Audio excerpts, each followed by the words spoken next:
escrito sob fundo preto com letras vazadas através das quais se vê um horizonte de céu e mar. Instituto Benjamin Constant apresenta Braille 200 anos. Saem as letras, fica o mar. Sobreposta, imagem de desenho primitivo de servos pintada sobre rocha. Sai o mar. Fogueira acesa, roda d'água girando. Em meio ao vasto oceano da história humana, algumas descobertas, invenções e inovações emergem como faróis de mudança, iluminando novos caminhos e redefinindo o curso da civilização. Farol aceso em noite estrelada. Rompem barreiras, lançamento de foguete. Expandem horizontes, trem cortando veloz zona rural. Trazem-nos até o nosso tempo. Hidrelétrica. Até hoje, médico consultando imagem 3D em cirurgia. Vista aérea das luzes de Nova York à noite. São eventos disruptivos. Dinheiro em papel moeda e metal. Pontos de partida para novas conquistas tecnológicas, culturais e sociais. Mãos teclando no laptop. Rua de pedestre movimentada. Retrato e prensa de Gutenberg. A invenção da prensa tipográfica de Gutenberg em 1450 é amplamente considerada pelos historiadores como o invento mais importante do segundo milênio. Bíblia e estátua de Gutenberg. Um invento que provocou impactos profundos em todo o mundo, a partir da produção em massa de livros, jornais e documentos em tinta. Gravuras de antigas oficinas de impressão e de pessoas lendo jornais. Bússola sobre mapa mundi antigo, caravelas navegando. Com as grandes navegações, todo esse material impresso passou a ser compartilhado entre povos distantes no intercâmbio comercial, científico e cultural jamais visto até então. Feira medieval, tratado antigo de anatomia humana, mosaico com cena da Revolução Francesa.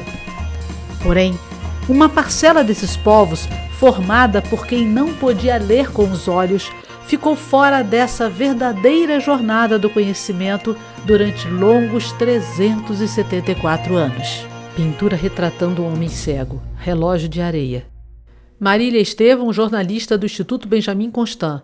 Mulher branca, madura, cabelos com mechas louras na altura do ombro, veste blusa de tecido azul claro e está sentada em um banco da Praça dos Ledores da instituição. Foi o inconformismo por não ter acesso aos conteúdos impressos em tinta que levou um adolescente cego francês a se debruçar sobre um problema que até então parecia insolúvel.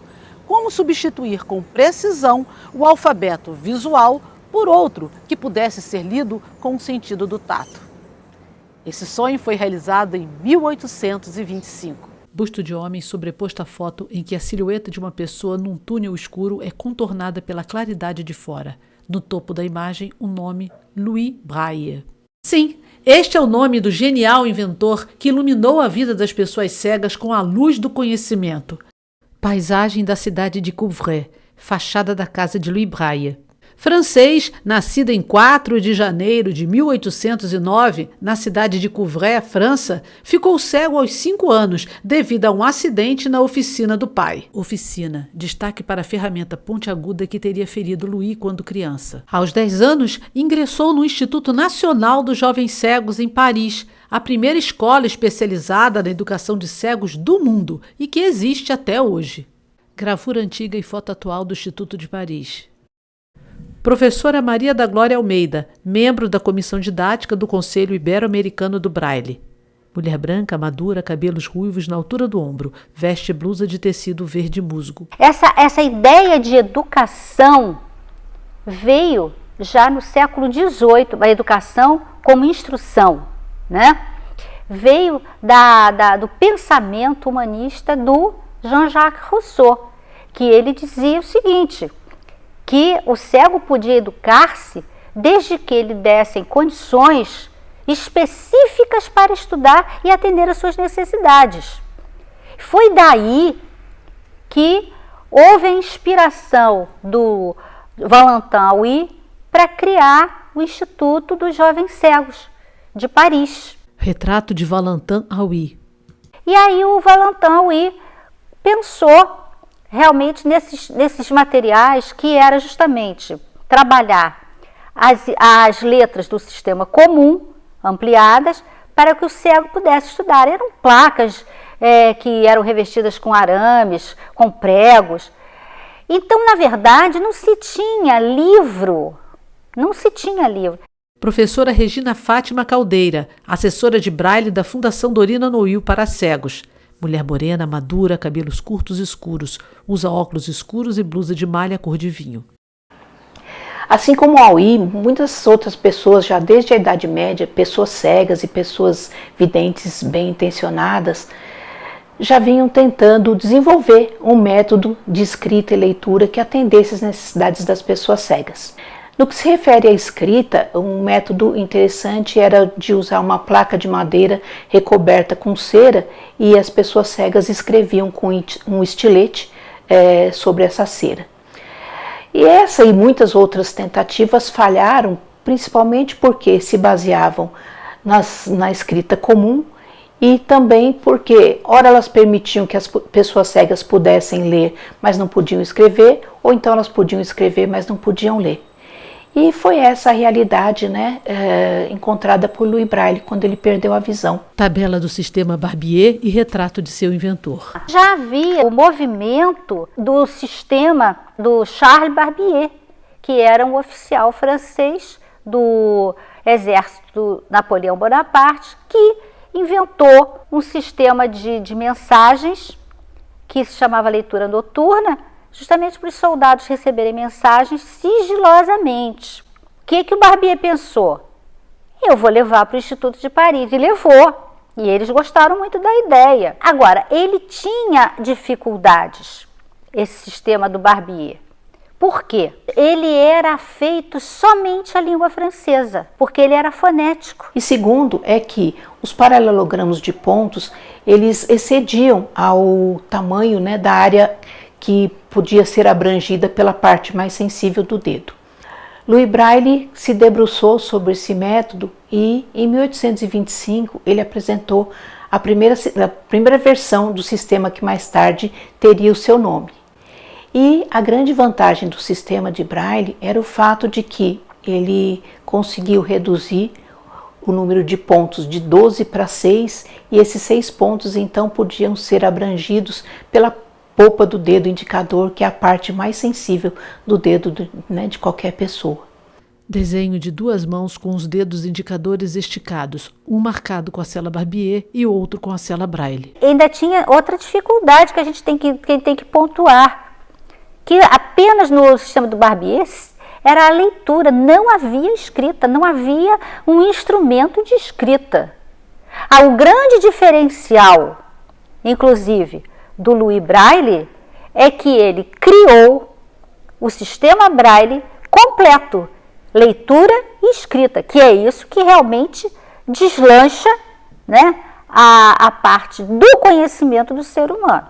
Em 1829 e 1837 ele apresentou 2 versões do sistema, já bastante reformuladas, e que continham inclusive já sinais de musicografia.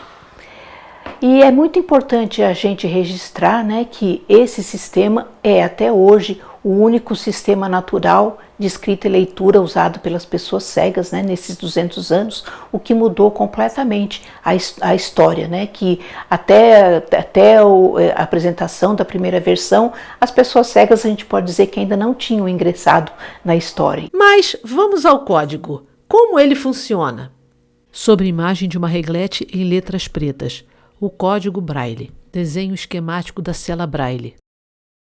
O código Braille consiste na combinação de 6 pontos organizados 3 a 3 em 2 colunas, numerados de cima para baixo e da esquerda para a direita, formando uma cela.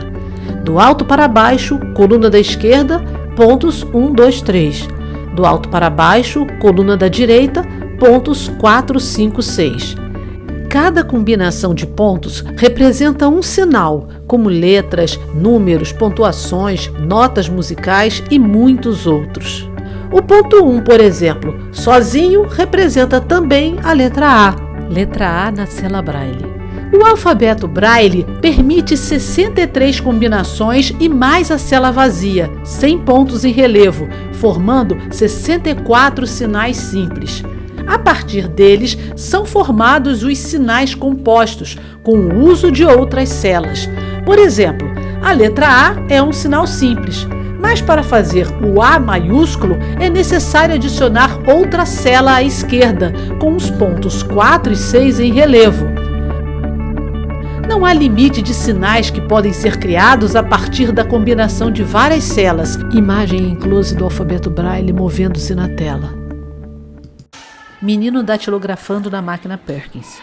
Pode-se escrever em Braille utilizando máquinas de datilografia especiais, nas quais o usuário já digita em Braille, produzindo um texto com os pontos em relevo do código. Rapaz cego digitando em computador acessível. Em computadores com programas de acessibilidade, nos quais o texto digitado num teclado comum é convertido e impresso em pontos em impressoras Braille. Impressora Braille, papel escrito em Braille. E também na palma da mão. Os smartphones permitem que o usuário insira e consuma informações por meio de telas que reproduzem digitalmente um teclado Braille. Cego usando smartphone, ilustração da tela em Braille do celular. Mas é com esses 3 objetos, reglete, punção e um papel grosso, que o processo de alfabetização em Braille inicia, com a escrita manual, da mesma forma com que a criança que enxerga usa o papel e o lápis. Menino cego escrevendo Braille manualmente.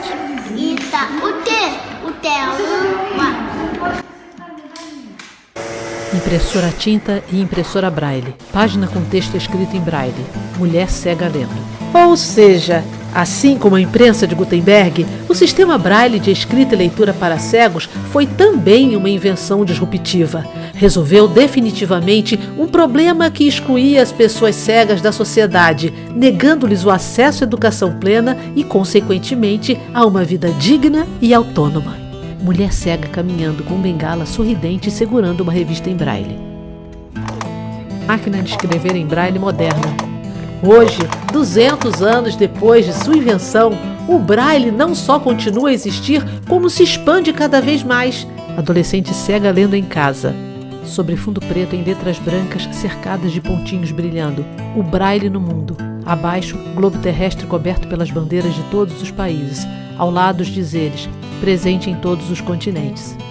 Pessoas cegas de diversos países. O sistema de leitura e escrita do jovem Louis é usado por cegos de países de todos os continentes.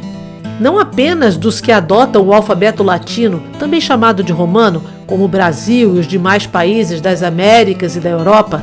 O código também foi adaptado aos idiomas e dialetos de países que utilizam outros sistemas notacionais, como Japão, China, Coreia, Índia, Israel, países eslavos e países da Liga Árabe, entre outros. Alfabeto latino, bandeira de países que adotam Braille, alfabetos não latinos. No Brasil, o Braille foi introduzido por José Álvares de Azevedo, outro adolescente cego notável, ex-aluno da mesma escola onde havia estudado e lecionado Louis Braille. Busto de José Álvares de Azevedo. Marília Estevão. Também com 16 anos e recém-chegado de Paris, José empreendeu uma verdadeira campanha entre a sociedade carioca para a construção de um instituto nos mesmos moldes que o Instituto Francês. Fez uma apresentação do Braille ao imperador Dom Pedro II com uma de suas alunas cegas. O imperador, impressionado com a eficácia do código, decidiu construir a escola.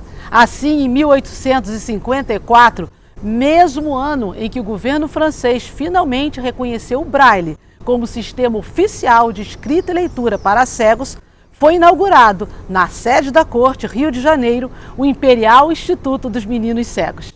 Sala de aula dos primeiros anos do funcionamento do Instituto. Durante seus primeiros 37 anos, o Instituto funcionou num sobrado no bairro da Gamboa, zona portuária do Rio de Janeiro, bairro da Gamboa no final do século XIX. Entrada principal da nova sede do Instituto. Em 1891, a escola ganhou uma nova sede no bairro da Urca e o novo nome, Instituto Benjamin Constant, em homenagem ao diretor que coordenou os trabalhos de construção de seu imponente prédio, que passou a receber alunos de todo o país. Foto de Benjamin Constant.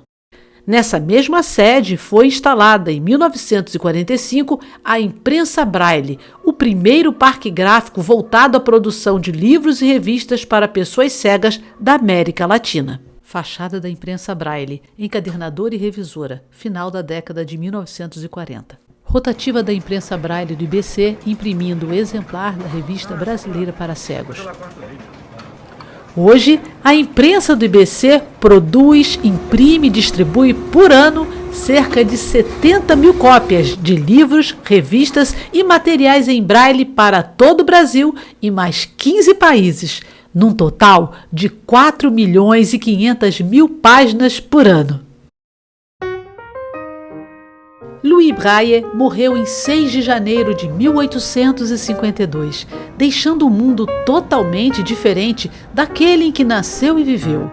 Um mundo em que a falta da visão não mais impediria as pessoas cegas de seguirem aprendendo ao longo de suas vidas. Pessoas como Denise, servidora pública, para quem o Braille foi a tábua de salvação no período mais difícil pelo qual passou. Mulher cega com bengala caminhando por um corredor e se dirigindo ao seu local de trabalho.